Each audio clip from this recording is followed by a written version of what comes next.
Welcome to The Longer Game. If you're listening to a show about retail being reimagined. If you'd like to connect with The Longer Game, look for The Longer Game at thelongergame.com and on Facebook, Instagram, LinkedIn at The Longer Game. We're here to talk about retail, why it's changing, how it's changing, and what you can expect in the future. We're not trying to take ourselves too seriously, but we do want to know what that retail landscape is going to look like. I hope you enjoy your time listening to this podcast. We try to keep it as quick as possible because we don't want to waste your time, but we want to keep you informed. Thanks for tuning in. Now, here's the show.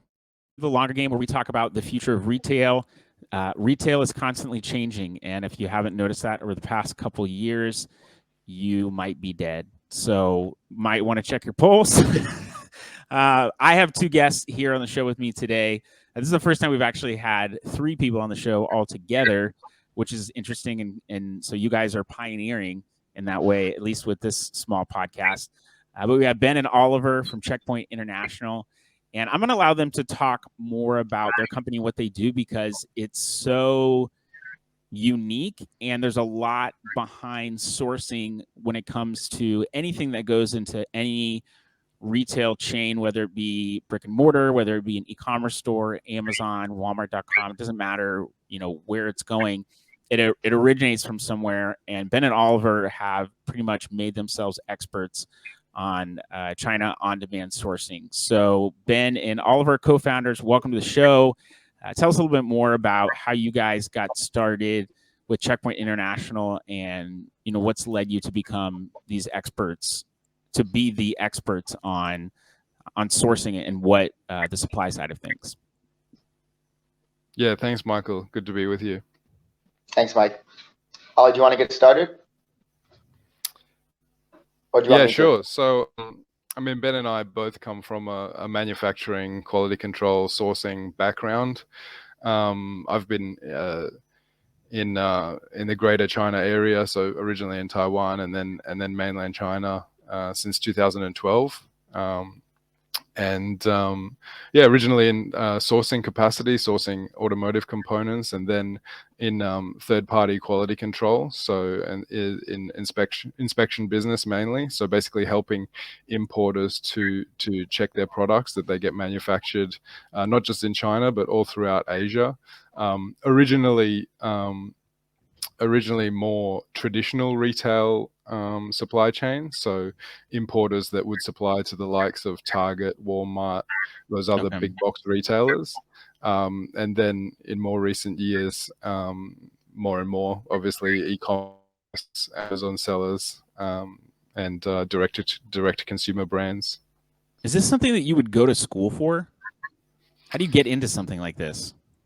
No. Well, you can definitely go to school for that. I think it would come under probably just general supply chain. Or there are, like engineers in the field of engineering. There's definitely like quality engineer. So they're defining the pathway of how stuff gets from one place to another.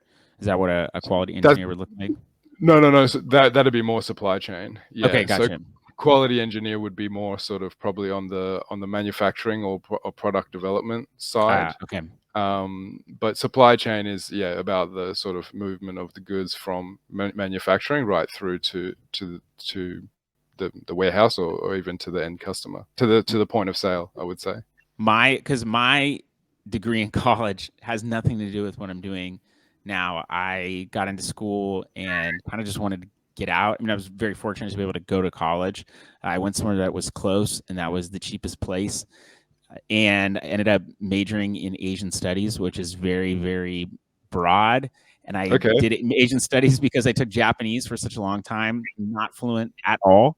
But I went to my advisor and said, what can I get out of school with? Like, what's the quickest thing I can do? And they said, well, you can just kind of do a general fine arts major, of course, super useful in Asian studies. I said, great, like sign me up. And I'd been undecided for the first 2 years. So I got out of school and worked my way up at Starbucks and ended up hating it and started an e-commerce business, really just selling kind of generic items, going to a trade show like a traditional mom and pop shop might do, but spent a couple $1,000s on some fashion watches and some other things like that.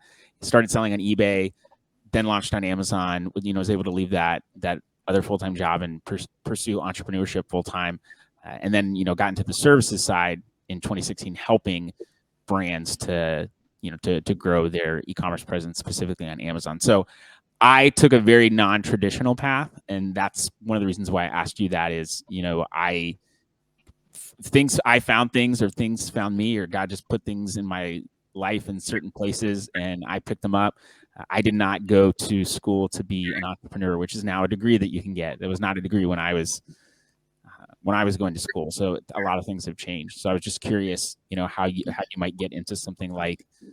Yeah, I mean, in my case, I did a international business degree and a major. If I had been smart, I would have double majored in Asian studies and international business. I was not smart at the time. Yeah, so I did a double major, international business and Mandarin Chinese. But in terms of like actually working in this industry, it was kind of a random sequence of events that led me to here. And I don't think we probably have time to go into all those details. Ben has an interesting origin story as well. I mean, Ben is an OG of China manufacturing. He's been in China. He's probably forgotten more about manufacturing than I'll ever know. Ben, tell us a little bit about what it's like to be an OG of manufacturing in China. Well, it goes back a while. I did a study abroad in college, and I decided to start a company that sourced from China back in 2004. And since then, I've been doing that to different capacities. And so Checkpoint is a venture Ollie and I started that basically leverages the experience I have on the ground with manufacturing and selling through tier 1 retailers and online retailers, and Ollie's quality control background. So yeah, I mean, through the years, there are a lot of stories. Some of them I've forgotten, probably for a good reason. Some of them that stayed with me, probably also for good reason. And yeah, it's been. You say, where can you learn this stuff? A lot of the stuff you can't learn other than just by jumping in and doing it. Yeah. I guess by being an OG, one of the things you can't really go wrong when there's no real right way of doing it. You just gotta jump into it. Things, when I first started, things weren't established. There weren't so many people like me running around Shenzhen doing what I was doing. So it was just kind of like, give it your best effort and understand what the customer wants and try to connect the dots, and then putting the pieces together. There was no textbook to follow. Do you see a lot more Americans or more Western people in Shenzhen now than you did, almost 20 years ago? Definitely. I mean, to be honest, it's not a ton, especially because of the pandemic. Like, we're not sure. I don't know. Oliver's not going anywhere right now. So Oliver's currently on lockdown, going back into China. Everyone, just in case you're wondering, he's on day 12. Yeah. He said things could be worse. He's actually doing all right. So yeah, I'm doing okay. You're live. I can see that. You seem like you're healthy, so that's good. There's probably for the foreign community in Shenzhen. Yeah, they keeping me alive. Yeah. I think for the foreign community in Shenzhen, there's probably more teachers than there are people in manufacturing. In terms of foreigners. Oh, okay. I would have said it probably peaked. It probably peaked just before the pandemic, but definitely through the pandemic, that number has reduced a lot, and now increasing. Yeah, I think there's definitely a lot less foreigners in China now than there was just before the pandemic. But I would say just before the pandemic, there was a lot more than there was, at least 10 years ago when I got here. Okay. So Checkpoint International is unique in that, from what I've heard Ben say, and Ben, I think you really described it best, was you've the process of what needs to happen from manufacturer to getting to a retailer, let's say, that the sales side of things is totally different, but you know exactly what needs to happen, and you've created a new model of doing business on that supply side. So why don't you tell us a little bit more about what those processes are and how you've changed the business model and why it now can work for, you know, a lot of times people say everybody's my client, which isn't really the case. You can't really please everybody or serve everyone. But in your case, it seems like that could be a lot more true than, say, someone who has a, you know, a health food bar. You might say everyone's my client. It's like, well, no, it's not. What about the person that's eating Cheetos? They're not your, you know, they're not your prospective client. They're not looking for the healthiest thing. They just want the most delicious thing. So tell us a little bit more about the services that Checkpoint International provides and how you've been able to, I guess, productize them. Ollie, do you want to go or do you want me to go? You can go. Okay. Yeah, so as you said, we've broken down like key steps of the sourcing process. And it's on our website, so people can see very clearly in writing what we think are the key steps. We're always open to feedback, but these ones seem pretty solid at this point.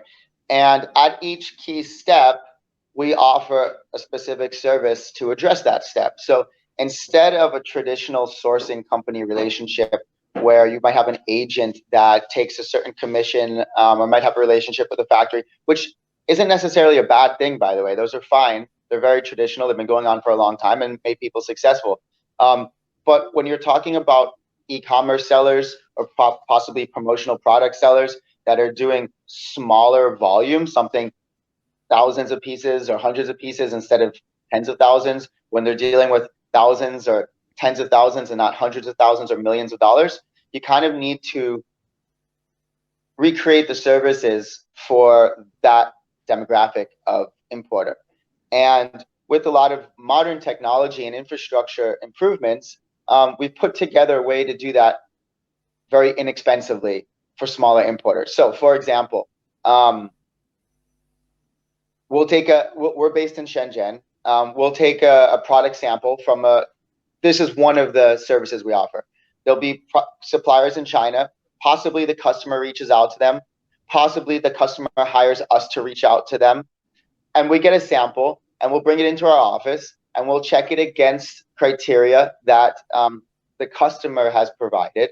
We'll video record the whole process and send it to the customer, and we can give them feedback. Hey, did this meet your requirements or does not meet your requirements? And they can see tangibly, like, this is the work that was done and this is how it was done. And maybe they'll have some feedback themselves based on actually looking at it themselves. And we've come out with different things along the way that leverage either video for sending to the customer, video for doing interviews with suppliers or checking certain things at suppliers, using local shipping in China. So for let's say a mass production, the reality is we're not necessarily good for every importer. We're not good for importers that are doing large products. So let's say the importer's product is like a shoebox size or smaller. So it could be, you know, tennis balls. It could be lighters. It could be glasses. I'm just looking at things around my house right now. It could be earphones. These are all small. And so if people send something like that to us, what we'll do, and when I say send something like that to us, for mass production, after mass production, we want to do a sample of the mass production and test that sample. Okay. So we'll do a video call with the supplier and ensure that we're getting a random sample. We have some proprietary means to do that, to ensure that they're not swapping out products, but we're actually getting a random sample. So through a video call, we'll get that. They'll send them to you've got your client on the call as well, right? They certainly can be, but okay. They don't have to be. But that's a great point. You never even thought no, because it's going to be the middle of the night generally for the US. They can be. Let's put it this way: it would be one in Chinese and two be the middle of the night. Okay. So probably not.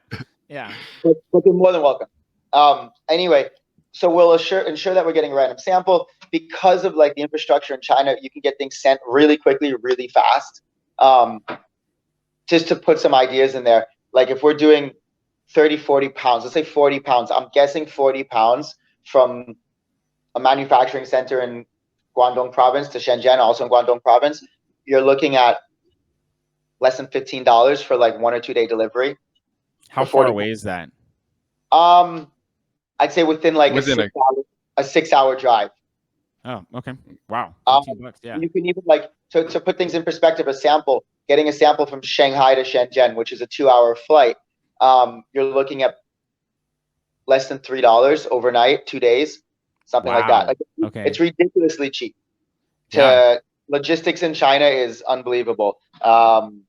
We have in the States, we have a lot to learn. It's also, I'll take a step back. There's also 1.6 billion people in China, so there's economies of scale there. But that aside, logistics is quite developed in China, and there's many companies that offer it. So anyway, we're putting together. I'm giving you a very long answer here, but no, it's fine. That's what you were here for, man. We're here to learn.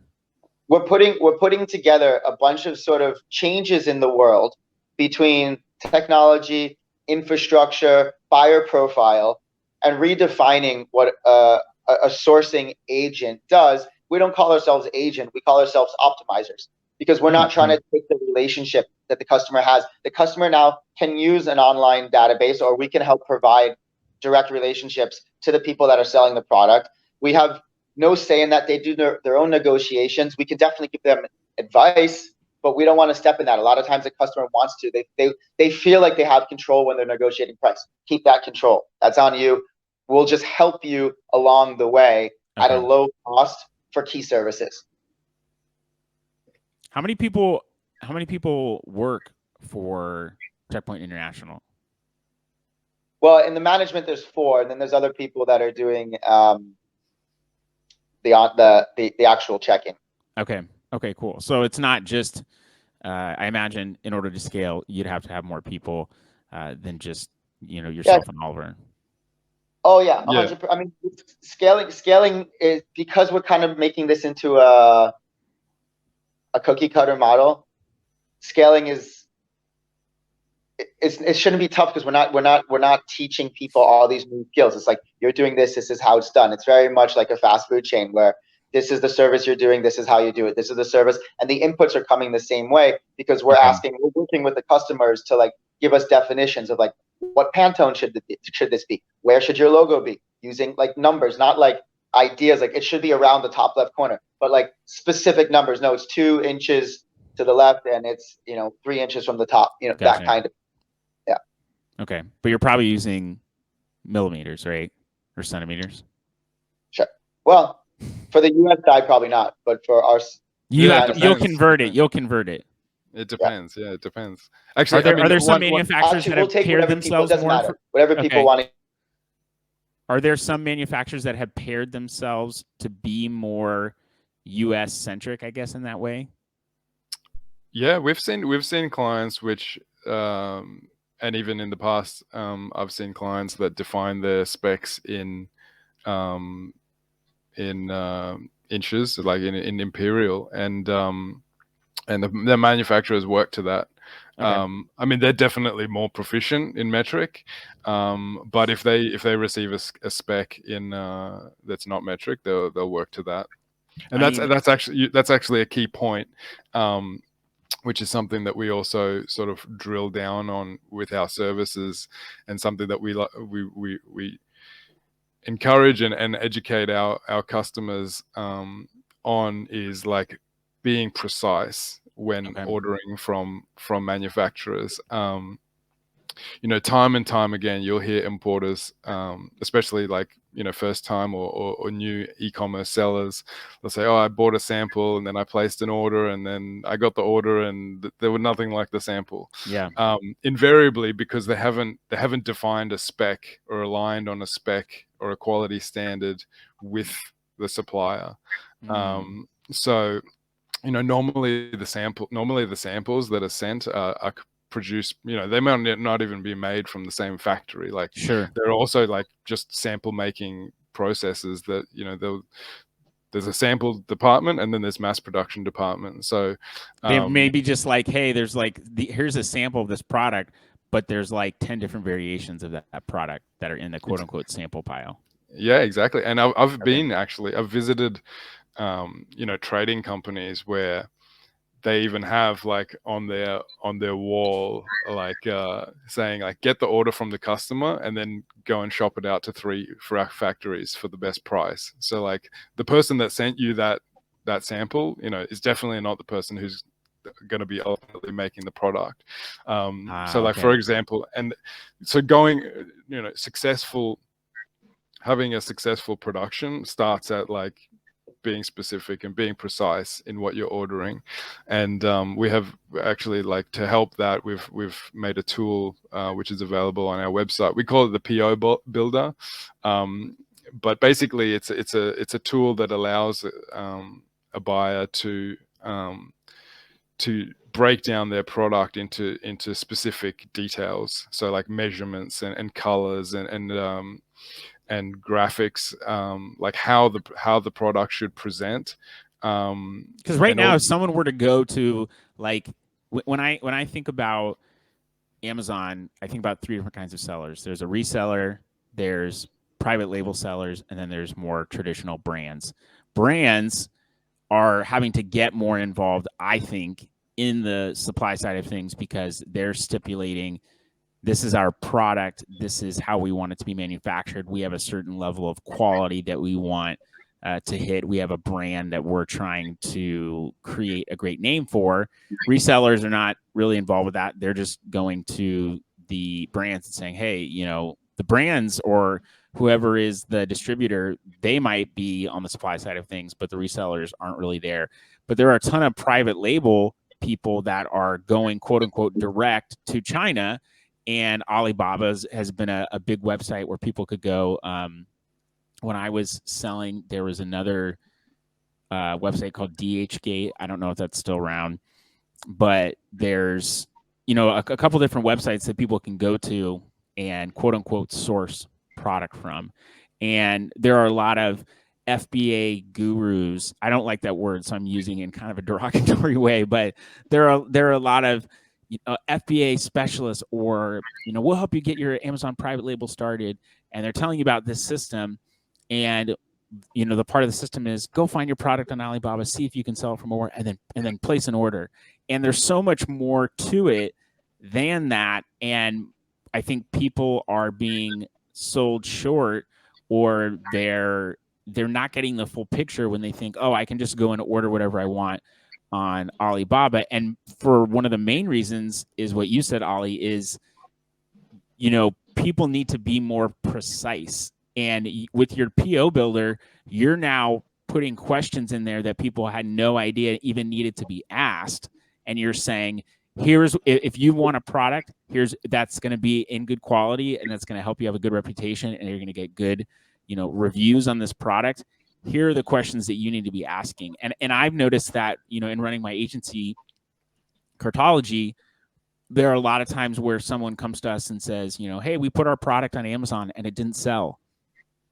And I'm like, yeah, so what's the question? Like, I wouldn't expect your product to sell just by putting it on Amazon. There's all these different specifications that turn into this holistic process of, you have to, understand how back-end keywords work. You have to understand how SEO works on Amazon. You have to understand what the consumer is focusing on. Are they focusing on text? Are they focusing on media assets? What's working really well right now? Is it infographics? Is it video? How are you getting products in front of consumers? There's this whole litany, this whole list of attributes that you should be focused on, attributes in your case, or I would just say different aspects of the marketplace for Amazon that you have to really be specific on. And if you're not intentional about those things, you don't succeed. And what you're doing for the supply side is saying, here's how you can actually be successful and succeed, as opposed to, oh, I'm looking up an iPhone 13 case. Cool. I found the one I want, and I'm going to purchase 1,000. And then you get something and you're like, this isn't what I ordered at all. Now what do I do? And it follows your business plan. Yeah, 100%. You hit the nail on the head. I mean, the the seller can't be an expert in every element of that value chain of bringing a product to market. So, I mean, they really need to consider where their time is best invested on developing that expertise, like product ideation, marketing, the advertising, like getting, like once they've got the product on the web, on Amazon or whatever platforms they're selling on, being able to sell the product. They need to understand, like, at a high level how the supply side works, but that's where, like, we come in to, like, actually manage that as experts in the field, so that they don't have to worry about that. They can control it, they can manage it, but they don't have to go into the details, because we are there. We have a team that does that. They can focus on actually growing their business. That's interesting, because that's exactly how we pitch services to brands. As we say, we manage that entire Amazon channel for you. We'll tell you what we need from you, and we'll report back to you on what we find and what we think the next step should be. It's ultimately going to be your brand, but we're managing that for you, so you can focus on product ideation, so you can focus on new channels, so you can focus on hiring, all the things that go into building a business and make it successful.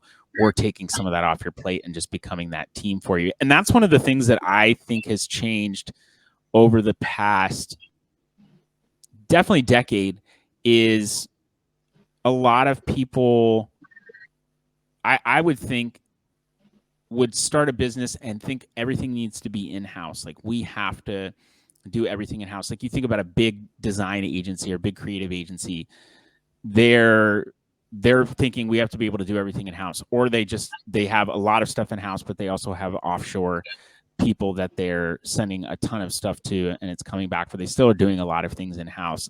And one of the ways that I've seen a lot of businesses grow is partnership. So saying, hey, we don't handle the advertising for our website. We hire a PPC agency to run Google ads, and then we have a social media agency. So there's all these different compartments now that people are specializing in, instead of just going and working at a company and saying, I'm the brand manager here.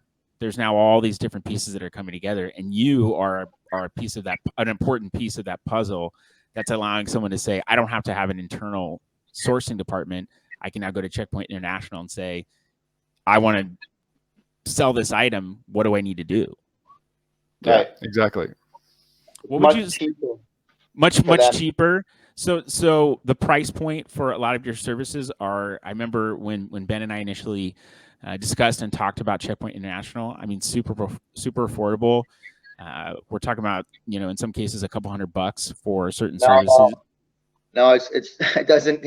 I think the highest service we offer is like $130. Oh, okay. So there you go. So I'm even overstating it. So that affordability piece, I believe, is key, because it can get expensive, especially with the traditional way of a sourcing agent working, which is based on percentage. So they're giving you a price, but their percentage that they're making is built in, or they start really generating more revenue for themselves is in higher quantity, which incentivizes them to want to get higher quantity, which means that people who are wanting to do smaller things or start off a smaller venture, it can really be a non-starter for them. Honestly, definitely on the sourcing side, that's the case. And then on the quality side, that by design, I mean, that was a key point on how we started this business is, like, it's pretty commonly known that people, you see on the forums, it's like, oh, you need to get your products inspected before they leave China. And there are inspection companies out there that do that. They'll send an inspector, but that's going to generally cost you $300, give or take, for an inspection. Now, for the e-commerce seller, $300 on an order that the total value of the order may only be, $2,000 to $5,000. It's a significant cost, and so for a lot of people, they just simply don't see that cost is worthwhile, and they forego the inspection, which obviously exposes them to a lot of risk. So that's sort of how we came up with the product checking service was like, how can we offer something that's going to give them a level of protection without costing $300? And that's how we tapped into this idea of, with the well-developed, domestic logistics network, as Ben was explaining before, we can utilize couriers to bring the products to us, where we can check it at a much lower cost than having to send an inspector,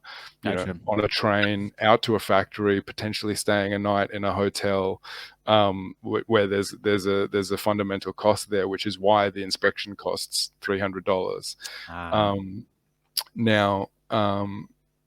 But wait, that's not. But wait, that's not all.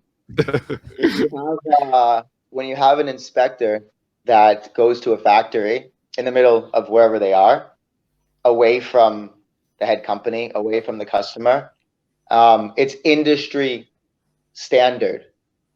I'd like to say that this is the exception to the rule, but it happens so often that there's a production which is borderline.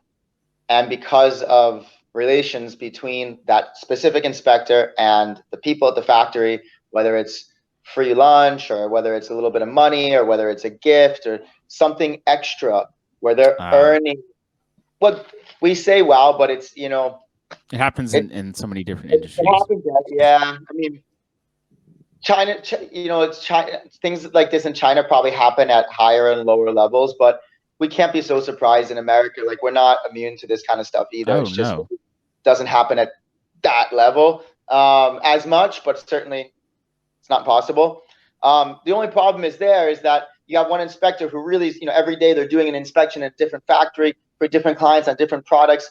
And okay, if they just let this one slide here, they don't understand that at the other end there's a customer who maybe is like, a single mom and is putting their savings on this. And if it doesn't go well, it's going to have a huge impact. Yep. Whereas if you take those goods out of the factory into a really unbiased environment, that's video recorded. That inspector has zero incentive to do anything but just report what they see. Yeah. So it makes the inspection much more honest. And for that alone, it's a better way to inspect, let alone being much more sustainable from an environmental standpoint, and practical from a laborer standpoint of not having to physically go to all these places. And that's why I said we don't do big products, because if you're going to send like 50-inch TVs or a chest of drawers or something like that, it's going to be not a good product for us. But things generally speaking, e-commerce products are in our wheelhouse, because they have to be compact and they ultimately have to get sent to the customer in the US by the same means that they're getting sent to us through the domestic. Also, I think promotional products fit that build as well, because promotional products are usually kind of handheld and easy to carry around. We're focusing on the e-commerce channel first. So yeah, I mean, the things that we're doing for many reasons. I mean, Ali's been in this. Ali was a CEO of one of the larger quality control companies in China for several years. I've exported millions of products into the top retailers in the world. So we have a lot of really firsthand, like, this isn't stuff that you learn in a book. Like, we're writing the book, and we've taken that to a very practical, defendable business model to help this sort of new entry of retailers, resellers that kind of didn't exist, or maybe they existed, but in the really mom and pop sense back in the 70s, 80s, 90s. And those people weren't necessarily sourcing directly from overseas. Well, so and a lot of people that are e-commerce, they may never, if they're not getting a sample of the product, they may never touch the product. That's okay, as long as they know what the quality's like. But if they can't guarantee quality, like Ali said, that opens them up to a lot of issues potentially. Well, think about sending something over. Like, let's say a importer gets 3 different samples, which is pretty common. It's not overstated at all. Sometimes they get more. So 3 samples from 3 different suppliers. Let's say they ship them all to the importer. well, that's going to be like $50 each in shipping, depending, let's say 40 to 100. Plus, depending on what the situation is with logistics, it could take a week to 2 weeks. Who knows if something gets delayed? So you're looking at like a time investment and a money investment. Yeah. But you don't have to make when you use Checkpoint. That'll get those products in a day or two, give you like a video recorded review based on your actual specs in a day or two. And at the end of the day, if the customer actually wants to see those products, we'll consolidate them into one shipment and send them over. Okay, cool. So what I think when the pandemic happened, it changed a lot in retail, notably, exploding e-commerce growth. And when I say exploding, I mean 12%, before March, 12% of all US retail goods were sold via e-commerce, and that percentage jumped up to 16 just within a couple months, so within that quarter. And it had only been growing by about 0.5% each year for the past decade. So what looked like 8 to 10 years worth of growth happened overnight. I've also stressed that majority of products are still being sold in retail stores. They are just more. There's a greater adoption of e-commerce. So that's one of the biggest things that we saw was a bigger adoption of purchasing in e-commerce, and Amazon, has a very large, like 40% of the e-commerce market. So that was a big change, seeing people adopt that from a supply side or QC side, or whatever you think, just from Checkpoint's viewpoint. What's the biggest change that's happened since the pandemic?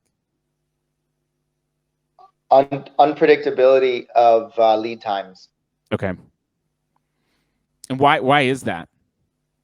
Well, on two sides. One side is the manufacturing side, because certain components might be slower to arrive or not be able to arrive, so you have to redesign the product with different components. That's the manufacturing side. And then on the shipping side, there's a lot of containers that are going over to outside of China, and a lot of people, like, either because of stimulus money or because they don't want to deal with like COVID, potentially getting COVID over the last 2 years, maybe not so much anymore.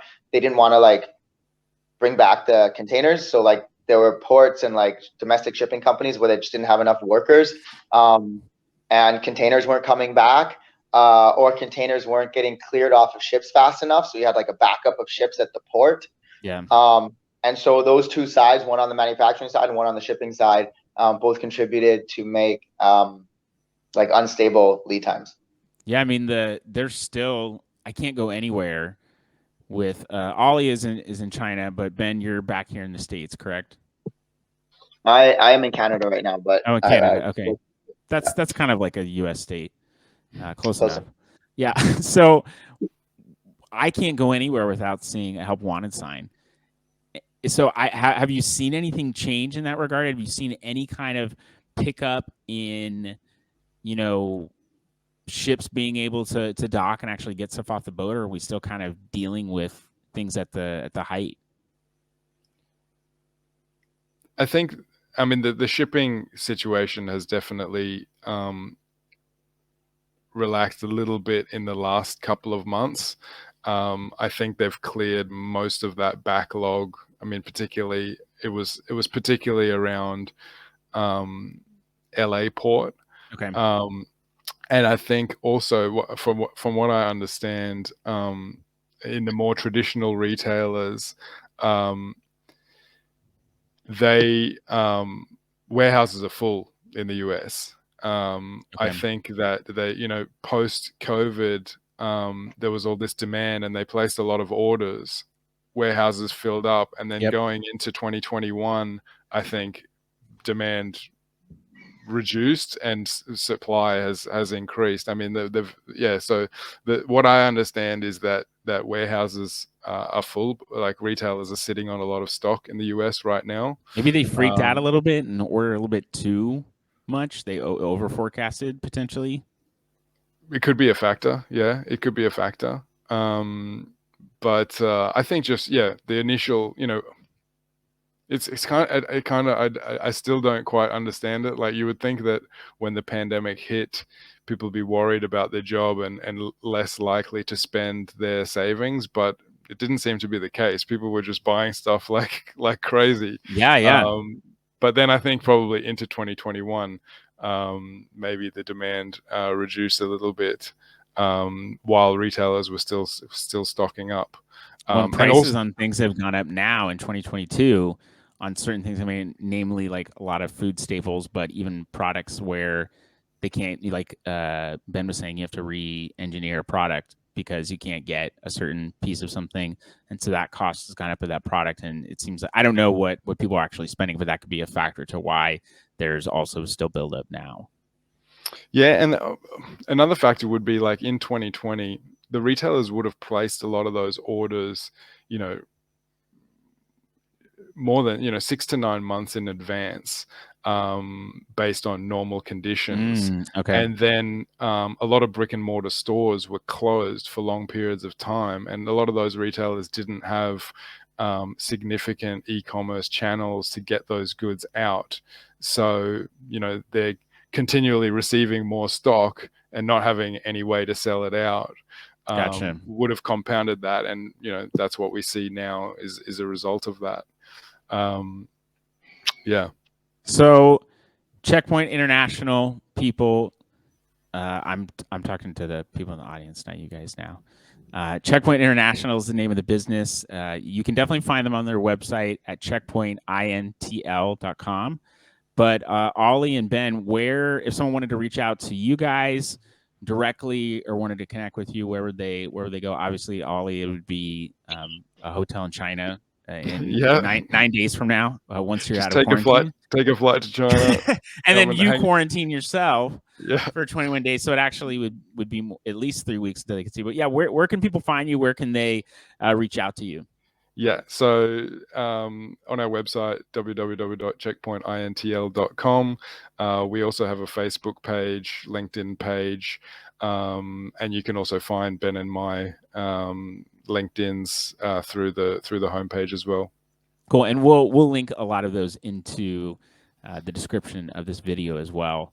But we've enjoyed having you on, and by we, I mean, again, myself in these two pictures. There's nobody else here. Well, my wife's upstairs technically, so I guess we've enjoyed hosting you in my office. But you guys provided a lot of in-depth information on the supply side. And I would say for any brands that are listening, anyone that's wanting to start a brand, anybody that's wanting to get into selling, especially on the e-commerce side, there's a lot more to the supply side than you think. And of course, you could always find a test product, order a small quantity, not worry about getting something checked, and just kind of figure out how am I going to make this work? How am I going to do this e-commerce thing? And so it's a test. I would say think twice about how you get started. Maybe take a little bit of extra time to prep and utilize a service like Checkpoint International that Ben said the highest service might be $130, and actually find out, can this product be quality, and is this worth investing in? Because in my mind, in my perspective, brands, especially when it comes to e-commerce, but even more specifically on Amazon, brands are the ones that are going to be successful.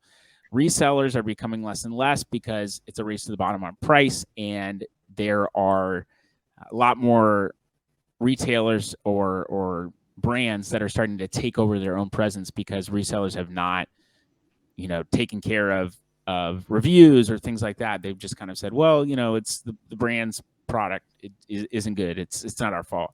And private label brands are, really kind of slapping their name on other label or on other products that are already out there. Maybe not necessarily caring so much about the specs of something. It's about, generating more sales. Brands have a really unique story to tell.